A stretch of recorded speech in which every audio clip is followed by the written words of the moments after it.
that view of what America is has changed. And to me, it's so much more interesting and so much more exciting. Hi, I'm Vicki Robin. In partnership with the Post-Carbon Institute, I'm hosting short, to-the-point conversations with diverse cultural scouts, asking each one the same question: what could possibly go right? The invitation is to see through these wise eyes what is opening up in the present moment as normal is upended and next is not at all clear.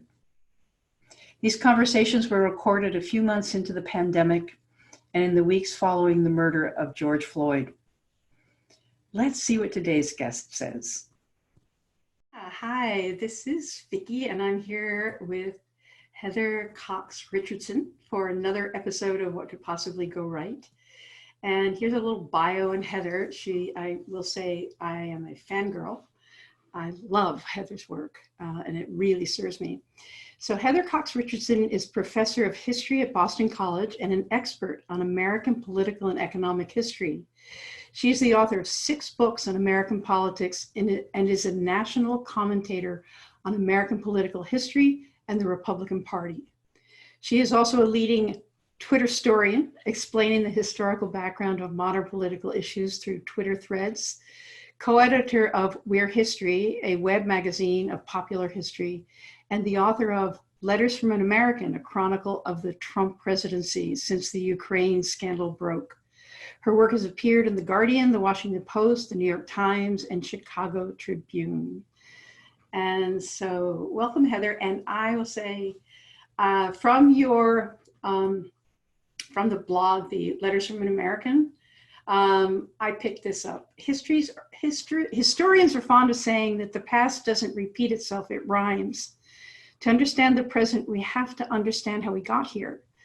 And that's where this newsletter comes in. This is a chronicle of today's political landscape, but because you can't get a grip on today's politics without an outline of American Constitution and laws and economy and social customs, this newsletter explores what it means and what it has meant to be an American. So I love that the past doesn't repeat itself, it rhymes. And in your work, I've been reading your books, and I see that you have a deep interest in something that has perplexed me, I've pondered, which is the impossible koan of this country. This phrase, with liberty and justice for all, it's a koan. It is not a solvable equation. So in this moment when the pandemic continues to burn through American society and our racial and colonial sins are being revealed, I wonder what you see emerging in this moment. What sparks of possibility you can reveal to us? It can be anything: a person, a group, politics, a spirit, a fulcrum. I am sure you will surprise us with your answer to what could possibly go right. Well, I may not surprise you with my answer, although I'm very happy to have the opportunity to talk about this, Vicki, so thank you for having me on. Yeah. People say to me all the time nowadays, how do you keep your spirits up when you look at how terrible things are around us? And my answer to that is that my spirits are the best that they have been probably in my lifetime studying American politics and the economy, because what is happening now is simply what has been happening for the past 30 years at least, but on steroids. And what always was really troubling to me was that it seemed that nobody was paying attention. That the more you tried to call people's attention to things like signing statements under George W. Bush, they were started, of course, during Reagan, the way they're being used today, and they really went crazy under George W. Bush. People sort of didn't pay attention. And people like me kept calling attention to that and saying, look, we're in trouble, and not really getting any traction. And now all of a sudden, people are paying attention and saying, look at what's happening around us. We have to regain control of American democracy. So first of all, I'm cheerful about the fact people are paying attention. But what does this mean in this moment? What do I see that may be something to look forward to, and a big change for what could come out of this really traumatic, profoundly traumatic moment in America? And I see a lot of good things. First of all, the thing that jumps out at me first is that Americans understand now that democracy is not a spectator sport. They have really been on autopilot for quite a while now. And now all of a sudden they're waking up and saying, wait a minute, this is not the government I want to live under. This is not the society in which I want to live. And I need to do something. I personally need to do something to change that, whether that means calling my senators, whether it means running for office, whether it means being in the streets, whether it means talking to my crazy neighbor and saying it's not acceptable for you to use that terminology in my home. All of those things are now in people's regular lives in a way that they haven't been in my lifetime anyway. And that first of all, I see as a really big positive change. We also have the fact that Americans are beginning to be able to understand rhetoric, political rhetoric, and political lies. You know, we've had a problem now since at least the 1980s that a major political party has built its support not on fact-based arguments, but rather on a narrative that separated us and them, and very clearly said that us tended to be heteronormative white males, and them was people of color and women who wanted the government to, you know, equalize the playing field in America, to make the playing field level. And somehow that desire for equality of opportunity and equality of access to resources turned into, in this narrative, turned into being a special interest that was advocating in some form socialism or communism, because what you wanted was a redistribution of wealth. Those are all themes that have been played on very hard since the 1980s and have really warped our political discourse. And now finally, with the extraordinary disinformation coming out of the current administration, increasingly media is calling those tropes out as lies, and regular Americans are looking at their news and saying, wait a minute, where are the facts behind this on both the right and the left? And the return to an enlightenment-based, fact-based reality seems to me to be key to everything else. So if that's what's going on in politics, and that's what I think is something to that this moment might springboard into in our American political system, there's something much larger behind this and this political change. And that, to me, is that we are looking, I think, either at the triumph of what I call a toxic individualism, but I actually don't think we'll go that way. We're looking at the rejection of a toxic individualism. And people talk about toxic masculinity, but I think the issue is much bigger than that. And that is the political discourse really since the 1980s, but it has its roots in the 1950s. The idea that what it means to be an American is to be sort of a cowboy, to be a man out there taking care of his wife and children, dominating his wife and children, caring for them, but also dominating them, and a world in which that individualism rejects the idea of sort of community-based government that levels the playing field, that makes sure that women can compete in America as equals to men, not as wives and mothers, to make sure that people of color can be included in American society, not sort of as people who are tolerated, but rather as equals who belong here just as much as anybody else does. And that reimagining of what it means to be an American, not the cowboy individualism that was championed by Barry Goldwater and then by Ronald Reagan and then by George W. Bush, and now increasingly by the people in charge who insist that what it means to be an American is for government really to enable businessmen to do whatever they want and to direct the lives and the economy of everybody else. The rejection of that and the replacement of it with something new is, to me, profoundly exciting, because when you think of what that something new might be, as people of color and as women and as people who have previously felt disincluded in the American political system, at least since the 1980s, might construct, you know, it's a wide open world.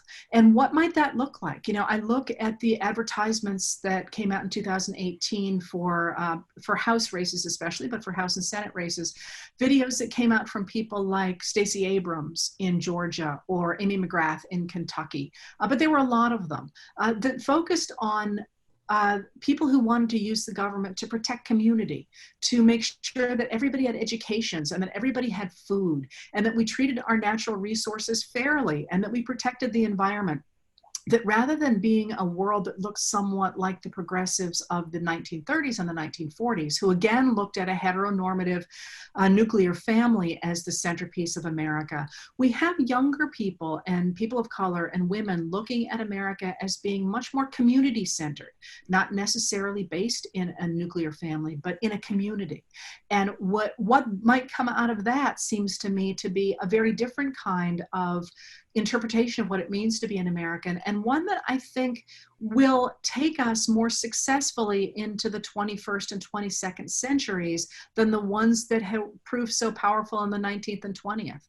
So when I look at this moment and what might come out of it, I see a reworking of the American dream, if you will, to be a real American dream for everybody, not just for a really small segment of the population. And that actually is what keeps me going on the very late nights that I've been living lately. Yeah, it's interesting because we connected through somebody that I worked with on the Center for a New American Dream, and that was about consumerism and simplicity and frugality, et cetera. And so is it, what you're saying is that the American dream has been hijacked by a narrative that says the American dream is, this is a place where anyone can get rich, to an American dream? How would you articulate the American dream that you see as shimmering possibility in this moment? What would you say that is? Well, traditionally, the American dream in the early republic was the idea that that any man could rise. And initially, of course, they meant white men, not indigenous people, not men of color, that anybody could rise because of the extraordinary resources on this continent, that they would permit people to apply their labor to those resources and produce more than they could consume. And as they did that, they would accumulate capital. In fact, early political economists in the first half of the 19th century actually referred to capital as pre-exerted labor. And after the Civil War, that American dream moves west and becomes the idea of the cowboy, really, a man, again, who theoretically doesn't want any interference from the federal government, but who can work his way up just through hard work. And but key to the Reconstruction American dream was that cowboy was going to dominate people of color, and that women really weren't part of that. Before the war, women were acting as the wives to those farmers who were working their way up. After the Civil War, the cowboy really doesn't have a lot of women, unless they're the women who live above the saloons in the towns, right, or there's somehow a wife and mother who's off screen. You think about Frederick Jackson Turner's great Frontier in American History. There are no women in that book. I mean, he talks about communities, but there are no women. I mean, I'm sorry, it's not a book. It's a lecture. It's an article. But that American dream that is really limited to men, and sometimes inclusive of men of color, really doesn't address the inclusion in the American dream of women as equals or of people of color at all.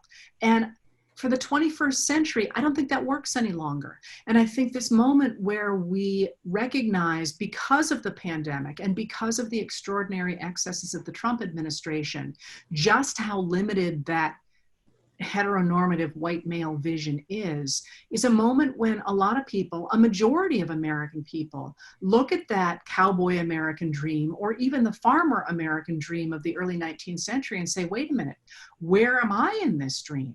I'm as equal as any white man. I'm, producing for this society. I'm part of America. I live here. My people come from here. Let's rewrite that American dream to include people like me. And we have the majority. Right. Yeah.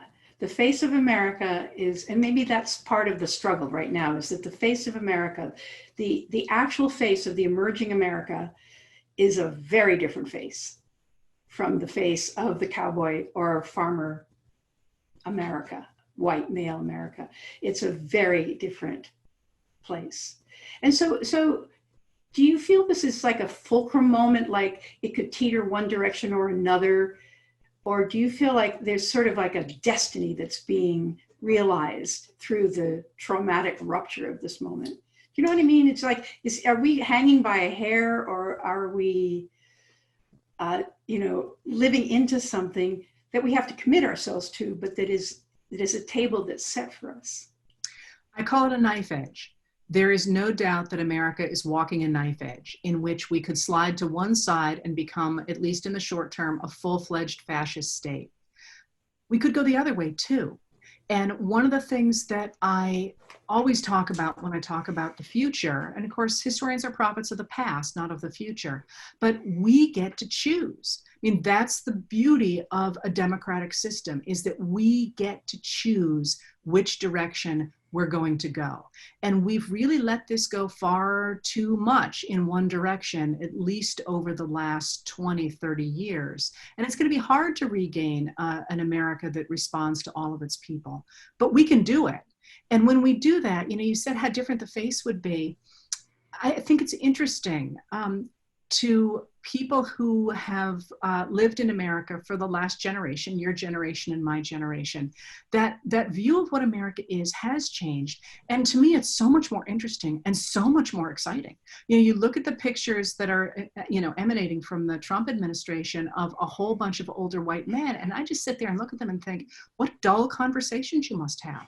You know, where you've left 3/4 of the brains in the country out of the picture, and you're all just reinforcing each other. Where's the innovation? Where's the novelty? Where are the good new ideas and the bad new ideas? And when I say that, interestingly enough, I'm harking back to Abraham Lincoln.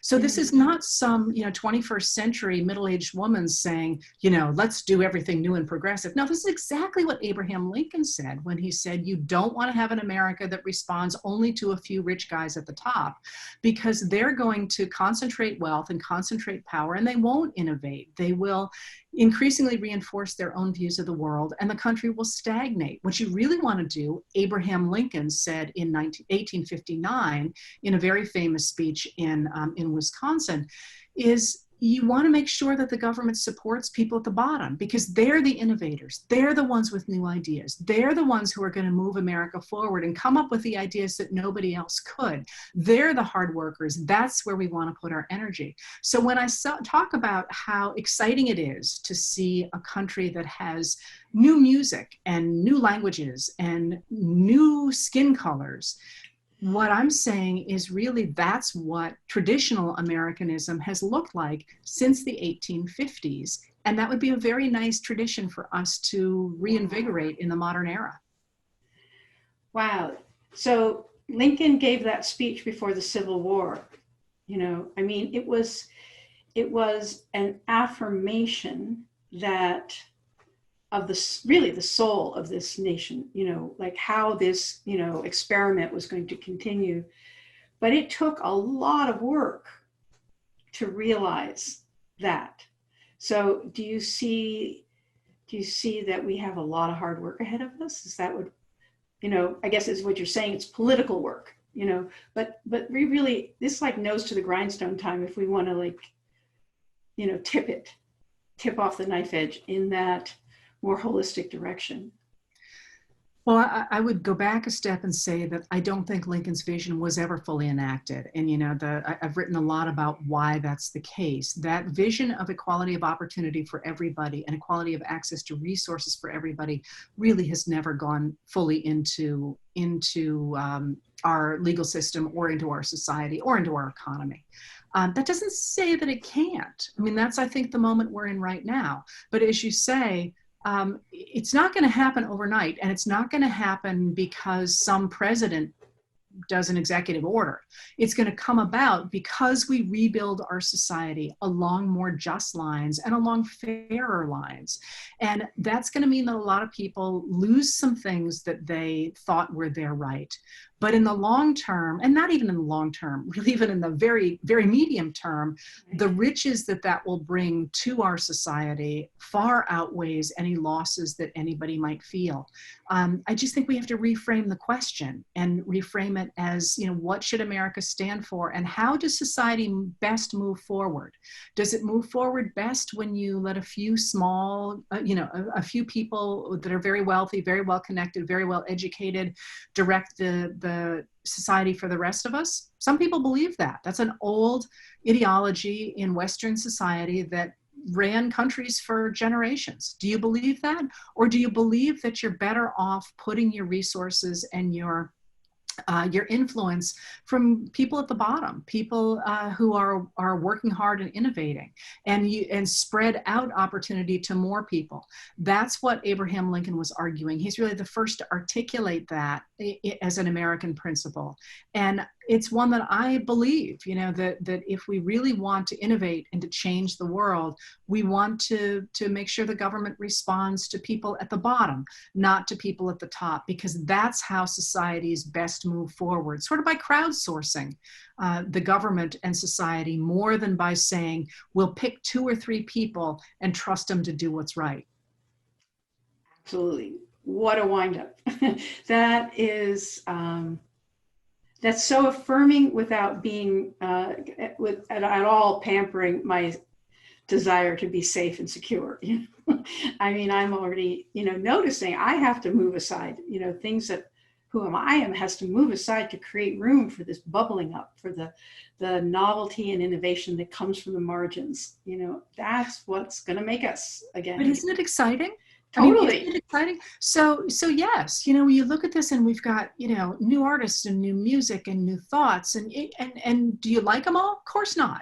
But what an exciting time to live as you watch us, and primarily people younger than us, re-envisioning not only the country, but the world. I feel extraordinarily privileged to be living in this society, in this time. I just wish I were younger, so I would be one of the builders and not one of the observers. But it is what it is. It is what it is. Thank you so much. This is just amazing. I really appreciate it, Heather. Well, thanks for having me, Vicki. It's been great. Yeah.